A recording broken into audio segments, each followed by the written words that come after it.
Hello everyone, we are in Nellore now. తెనాల నుంచి నిన్నే మా చెల్లెలు శ్రీమంతం కని నెల్లూరు వచ్చాము.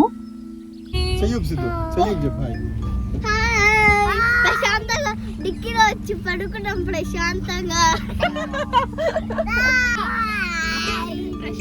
డిక్కీలో పడుకున్నామను చెప్పు. అంత పెద్ద ఏం ప్రిపేర్ చేస్తున్నావు? ఎగ్ రైస్ చేస్తున్నావా? నువ్వేం చేస్తున్నావురా? మా అత్తగారి ఊరు నెల్లూరు, సో మనకి బాగా అలవాటు అయిపోయిందిగా. అందుకే మా అక్క వాళ్ళ ఫ్యామిలీతో నెల్లూరు అంతా తిరుగుతున్నాము.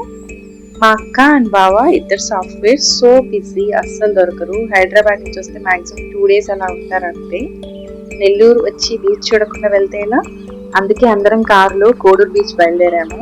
దారిలో నెల్లూరు బ్యారేజ్ కూడా చూద్దామని వచ్చాము. నెల్లూరు అవుట్స్కట్స్కి వచ్చామంటే చాలు, ఎటు చూసినా వరి పొలాలే ఉంటాయి. So much greenery.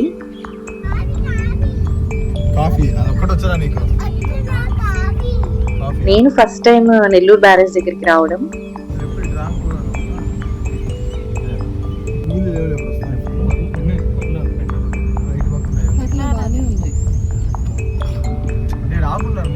ఒక సైడ్ ఫుల్ వాటర్ ఉంది, ఒక సైడ్ అంతా ఎంటీగా ఉంది.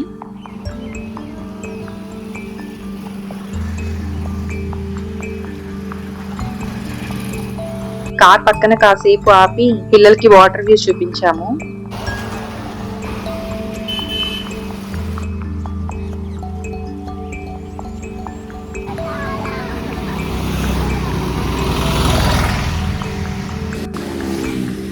మా ఆయన మా అక్క కూతురికి బ్యారేజ్ కన్స్ట్రక్షన్స్ ఎందుకు చేస్తారు, వాటర్ ఎలా స్టోరేజ్ చేస్తారు, ఎందుకు స్టోర్ చేస్తారు, ఇలా అంత పెద్ద క్లాస్ తీసుకుంటున్నారు.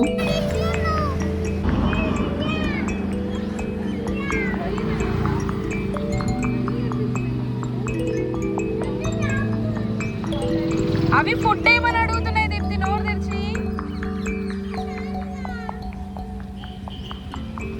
పిల్లల్ని కొత్త ప్లేసెస్ కి తీసుకెళ్ళినప్పుడు ఆ ప్లేసెస్ ఇంపార్టెన్స్ అండ్ యూజెస్ గురించి ఖచ్చితంగా చెప్పాలి. అప్పుడే వాళ్ళు కొత్త విషయాలు నేర్చుకుంటారు, వాటి మీద ఇంట్రెస్ట్ కూడా చూపిస్తారు.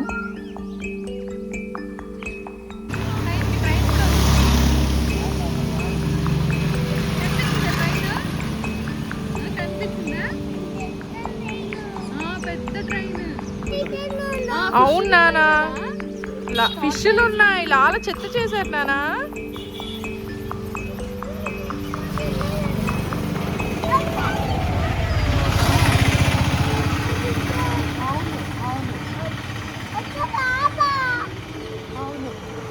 నెక్స్ట్ బీచ్ కి వెళ్ళాలి, ఆ వీడియో కూడా పోస్ట్ చేస్తాను, చూసేయండి. Bye bye.